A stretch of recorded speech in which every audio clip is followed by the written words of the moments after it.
Good morning. Good morning, everybody. Happy Monday. Now, before I get started, let's say first, I'm coming from I'm coming from Florida. I'm in the Key West, and if in case you know where Key West is, it's the southernmost s- spot in the contiguous United States.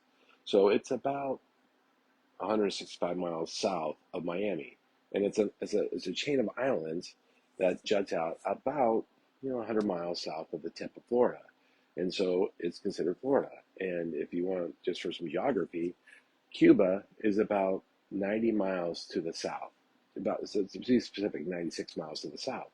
And to give you a sense of how south it is, if you were to draw a line to the west, about 2,000 miles away, Key West is a little bit south of where Cabo is.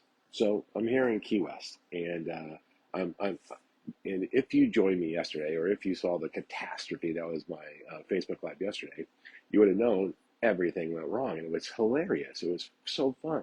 In my mind, I had planned such a neat little Facebook Live thing, and I walked out to the end of a pier here at the ocean, and the ocean waves are lapping underneath me, and I had the camera facing the ocean, and there was a ton of boats going by, and it just happened to be that it was stormy, and that when I started, there was a really beautiful lightning show going on behind me. I thought that'd be kind of a cool backdrop as the sun was coming up. But what I didn't realize is that little lightning storm was going to turn into a little morning squall where all of a sudden, excessive winds and lightning and thunder and rain. And so after my first starting 10 seconds, nobody could hear me. I went for 17 minutes, and the only thing you could hear is the wind and the rain hitting me and the rain getting on the phone. It was hilarious. And I didn't even realize it because I was just, man, I'm focused on my stuff. I'm going to get through this 15 minutes. And then later, I went to go cut a clip of it to make a short, and I couldn't get audio because all you could hear is the wind just battering my phone on the tripod was like swaying. It was just hilarious. And so, but I didn't want to skip the content from yesterday, and what I was talking about yesterday, Sundays are book club Sunday. And so yesterday I was highlighting René Rodriguez's book, Amplify Your Influence. And one of the reasons why I was doing it is I reread the book. And I want to tell you why I reread the book. Whenever I go to a conference, or if I'm going to meet with a speaker or a coach that has written a book, I like to reread their material to put myself in the mindset and to be prepared. So as you might know, I went to René Rodriguez's AmCon in Dallas last week, which was a fantastic event. Great job, René. But to get myself in the right mental space for it, I reread the book. I reread René's book about influence because AmCon is about influence. So then it just refreshed my memory on all the things I like about it and what I want to get out of it. And so that's why I reread the book. And so it's the third time I've reread the book. And in fact, I've read the book. I got about 15 pages of notes on the book. And so I wanted to share that with you yesterday. It just didn't work.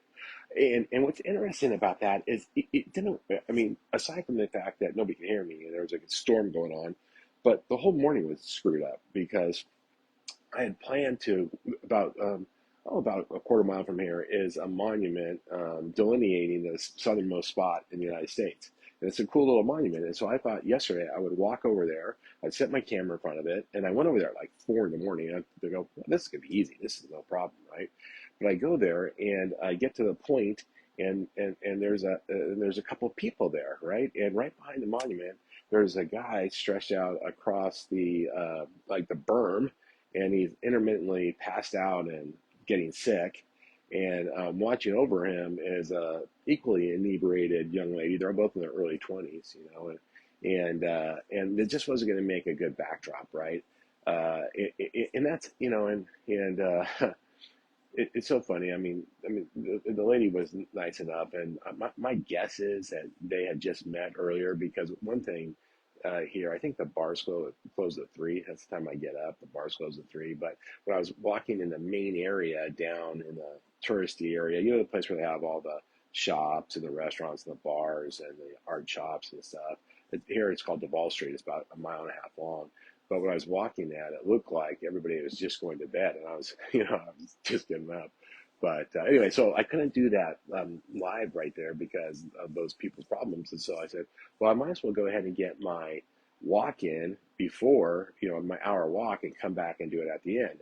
Well, that was flawed too because one, it's 91 degrees here at 4 in the morning and it's about 300% humidity. So it's just a soaking mess. And then two, it had been lightly raining. And then when I got back to the dang monument, strange enough, there was another dude passed out next to the monument. And I'm like, man, okay. So then it was forced me to walk back to my hotel and do it off the pier, which by that time there was a storm. Anyway, so enough about me, enough about the monument, enough about the couple. Let's talk about Amplify. And it's interesting. So I told you Cuba is about 90 miles that way, 95 miles that way. And the thing that makes it kind of interesting is Renee's family comes from Cuba. And if I understand the story correctly, his grandfather, right before the Cuban Revolution, knew there was going to be problems in Cuba, wrote a letter to the president of the United States and said, hey, if you allow my family to come to the United States, I will protect your company. And so somehow it worked itself out, and Renee's grandfather brought their family here, and then Renee's grandfather served in the Army for 8 years. So, that's how Renee's origins. And then they came and they lived here in Florida. I think they lived in Homestead, Florida, if I remember right. But they lived here in Florida, and I can tell you when you hear Renee talk, he talks all the time about his mom because when he got out of school, he worked with his mom, who, interestingly enough, gave presentations not like Renee's, but did seminars all the time, and she would do 200 seminars a year, 300 seminars a year. I think mostly throughout Florida, and he went to work with her when he got out of school. And so Renee's from Cuba, his family, and his grandfather, was willing to work, be in the Army and to get his family here. And then Renee, with his mom, super close to his family, close family, did a bunch of seminars and stuff. So that's kind of a neat thing. And what I just did, and this is going to be the first thing talking about Amplify, is I just framed a little bit of who Renee is. And framing is the first part of the Amplify Influence formula. It's the first step in the Amplify Influence formula because amplify your influence is how do you influence somebody? How do you influence one person? How do you influence somebody on a Zoom meeting, in a business meeting? How do you influence somebody, on stage? How do you influence them in that? How do you help convey your message? And how do you serve them, right? And so the first part is to do a frame, right? And so that's what I did. I framed. I started telling you about Renee. And here's what's interesting about framing. I mentioned the couple that I saw at the Southern Point yesterday, that was, the two. And I told you it looked like they probably had just met a couple hours ago. I don't know that. I have no idea about that. I made that up in my head. They could have been married. They could live here. I don't know. But not knowing, I jumped to my own decision. I create my own story around it. And that's how I approach it. What you do, why you use a frame is so that you don't leave a void in what somebody can believe. So, if she would have said, hey, I'm so sorry, my husband suffers from cerebral palsy and the medicine's making him sick. I'm so sorry. She didn't have to apologize to me. But if she would have framed it, I would have a different story in my head. And the story is so important because it's as we approach the story, is how willing we are to accept the message, right? And so if you can frame the story, the audience will be better or more open to accepting the message. So the first part of the Amplify formula is frame. And then the second part is the message, right? What are you trying to tell me? Or what's the point? What is the point of this time we're going to spend together, right? So I'm going to tell you a little bit about me and why I'm here, right? And that's called my origin story. And then I'm going to, give you my pitch or explain what I'm doing, what my purpose is here, right? I'm going to explain it to you. And that can also, I believe that's your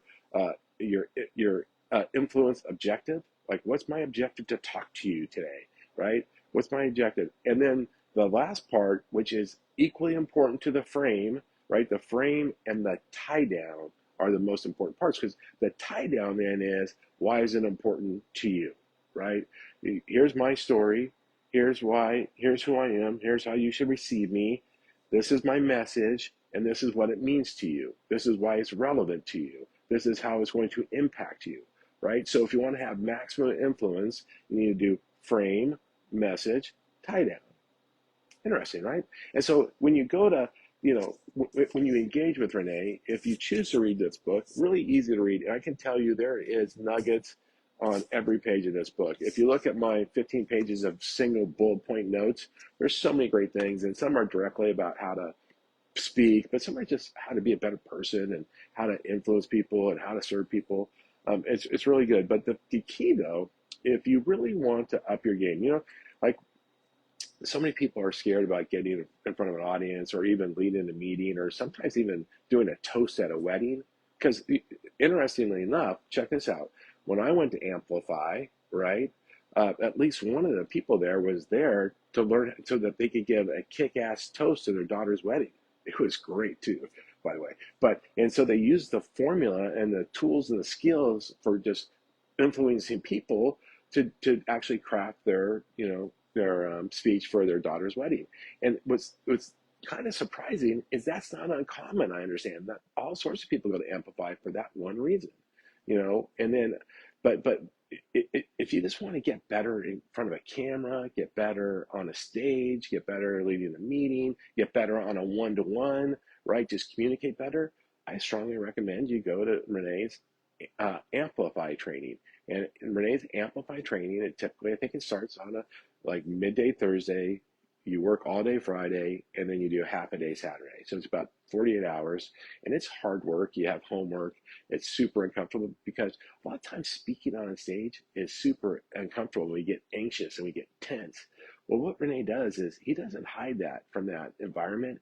He actually amplifies that tension, amplifies that so that you know that when you work done your work, learning this process, learning these skills, learning techniques. When you know you've done your work, by the time you get on the stage, you're not going to be nervous about being on the stage because you've dealt with having to speak in a really tense situation. And now Amplify is not cheap. I'm telling you, going to the Amplify training isn't cheap. However, when we were at AmCon, people did testimonials for Amplify. Matter of fact, Kelly Zillow did a great testimonial. But and people that do testimonials talk about how it changed their professional life, right? It was and completely there was a before and an after, and most people that go on the Amplify training go several times, right? Because the first time you're just totally awkward and trying to figure out where the oxygen is, and the second time you can kind of pay more attention to what you're supposed to be learning, and the third time you kind of start to hone it and polish it. And so I recommend Amplify. I really do. Now, let's talk a little bit more about what's in the book. And I can tell you, because I got 12 pages of single bullet point notes. But the next thing I'll say, there's some key elements or appeals that you have to pay attention when you're trying to influence somebody. And my favorite, there are three main ones, are Legos, Pathos, and Ethos. And that is, how do you appeal to the person that you're speaking to, or the audience? And Legos is an appeal to reason, right? And so if you have Legos, it means you make sense, right? Like people are agreeing with what you're saying. It seems reasonable, right? That's good. You want to seem reasonable. You don't want to seem unreasonable. You don't want to seem like a kook. So you want to have Legos. Like, okay, I'm listening. It sounds reasonable. I can believe you, right? Believable, big word, right? And then Pathos, which Pathos is my weakness when I speak, because Pathos is about an emotional connection. It's about vulnerability. It's about trying to connect with the audience in a emotional way. Um, and, and, and you have to have some pathos. If you have no pathos, you're not human. And so when you're trying to influence people, you have to have pathos. So you have to be believable. You have to have emotion, show that you care, be a little bit vulnerable. And then you have to have ethos. And ethos is credibility. It's the essence of who you are. Now, in my opinion, ethos is the most important part, because when people find you credible, they accept you. If they think you're the expert, they accept you, they trust you, right? And so those are the three elements you need to make sure that exist or are present while you're trying to influence somebody: Legos, Pathos, and Ethos, right? Makes sense. Now, there's two other elements. I call them secondary elements. I know Renee doesn't. Renee, if you're listening to this, sorry. And by Renee, if you're listening to this, I'm screwing this totally up. I'll go back to Amplify. I apologize if I am. That's why everybody read the book, go to his conference, go to the session. But the other two are Keros and Telos, right? And Keros, which I love the idea of Keros.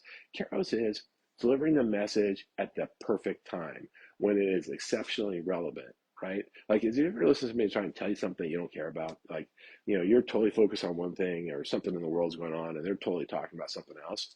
It's not relevant. There's no caros. But if there's a ton of caros, then you have my interest as an audience or as a person, right? So caros is important. Timing is important.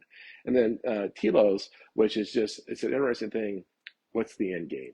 What's what's the purpose of you talking in front of me? What's the end game? There's a little bug flying around. What's the end game, right? And that's telos. So if you have Legos, Pathos, Ethos, then Kiros, and Telos, those are some key elements. Like, how fun is that, right? And I'm not going to go, like I said, I can't go through all my notes. I can just encourage you if you want to be a better speaker. And it's not just technique. And Renee will teach you tons of techniques and tricks. It's not just technique. It's also it's presence and how you feel and dealing with yourself and working through your own kind of baggage and stuff, right? I'm in the lobby right now. It's about 5:30 in the morning. A bunch of people are trying to get out of town, so you're just seeing people check out. Sorry about that. Better than the rain yesterday though, and it's cool. It's air conditioned here. I just want to wrap up with some tease you guys with some fun stuff, and that is, Ray also, he calls it Jedi, Jedi master tricks. Like, he does teach you some speaking techniques that are super cool. And for example, have you ever been talking and you get this diarrhea in the mouth? You just start vomiting words, like you're up on stage or you're leading a meeting and you lose your train of thought, or you just, we all do it. Everybody does it, right? And so a really interesting trick to do is when you find yourself off the path when you're speaking, just stop, pause, take a breath, and then go, the reason I tell you this. And that will immediately get you back to your purpose, your core purpose of the talk. It will get you back on path. The reason why I tell you this is, it's a great trick. It's a great device, right? It's an off ramp from your being lost back onto the freeway, right? So I love that. The other thing is, things like, look, if you're going to use a cliche, you have to qualify it, or else you're going to offend the audience. So when you use a cliche, you go, look, I know what I'm about to say is cliche, but the reason why I'm going to use it, and the reason why it's helpful here, and the reason why you're going to accept it is this. And then you say the cliche. You just don't say the cliche because that's going to offend your audience. So you qualify the cliche. It also talks just whether it's box breathing techniques on how to deal with your nervousness, or if it's or he'll talk about, if you can get in a space of gratitude, you can't have anxiety. Anxiety and gratitude can't, those feelings can't be present at the same time. And so if you're a super nervous speaker and you just don't want to get in front of a camp or a stage, some of the tricks you use is maybe some breathing exercises, and you might use some gratitude exercises to get you in gratitude, and then that will let that anxiety go. And there's tons of those. There's tons of this. And this book, by the way, it's a good book. It's worth reading, but it's a thousand times better to go to the seminar. Now, I was listening to Dave Savage's podcast from Friday, and he's always so impressive. And by the way, today is Scripted Palooza. Scripted Palooza is free. If you're a loan officer or a real estate agent, sign up, be on Scripted Palooza. Join the thousands of people today that will be online listening to Scripted Palooza. I know my wife Linda and I, we're driving from Key West here to Miami. It's about a 4-hour drive. Beautiful. You drive through right around the ocean for 4 hours. We'll have a little traffic when we get to Miami, and so I'm timing leaving so that I can listen to Scripted Palooza my entire way. And I just cannot wait. As a matter of fact, I probably won't drive. I'm gonna have to be in the passenger seat so I can take messages and text, Dave during the Scripted Palooza. But on Friday, he said, look, he was talking about a topic because there's 5 levels of mastery. The first level is learning something, right? So read the book, go to AmCon, go to Amplify, learn. The second level is using it, right? Like, okay, I learned something, now I'm going to use it. The third level of mastery is teach it. So I'm trying to teach today. I'm trying to attain the third level of mastery for this, right? That's teaching it. Hopefully I did okay. Renee, you'll let me know, but I'm teaching it. I'm level 3, right? The fourth level is it becomes a habit, and one thing is, when you hear people that are really well trained on how to speak, their sentences are, their thought patterns start to become in this frame, message, tie down, frame, message, tie down. And it's very subtle, but it's highly persuasive, and it becomes a habit. Like even the way how you talk to somebody about, hey, honey, where do you want to go for dinner, right? You could go frame message tie down, like you influence all sorts of things, right? And so the fourth level is habit. The fifth level of mastery is when it becomes your essence. Like it's just part of you. It's who you are now. It's so ingrained in your DNA. Is that like when you're around Renee? I mean, the 800 things in this book is just swirling around him all the time. It's who he is. And now, of course, he's the leading expert in the world, but we can also kind of make it who we are. So those are the 5 levels. So check the book out. Go check Renee out. He has a ton of podcasts. Follow him on LinkedIn. He's by the way, he's one of the most followed social media people on the planet. And he has, I don't know what it is, a gazillion followers on each of those social media thing. I don't quite master it all yet, get all yet. And so follow him, but then think about going to Amplify. Think about it's well worth the investment. It will make you a different person. So that's what I got. If you were with me yesterday, or if you checked out my video yesterday, thank you. It was hilarious. Today, much easier from the lobby of the hotel. I appreciate you guys checking me out. I hope you have a great start to your week. Listen to Scriptapalooza. Scriptapalooza. Sign up. You can still sign up. Sign up for Renee stuff. I will be coming back to you. Bill and I are headed to Miami. I have a few appointments today and tomorrow before we head back to home. But I hope you have a great week, and I'll talk to you soon. Thanks.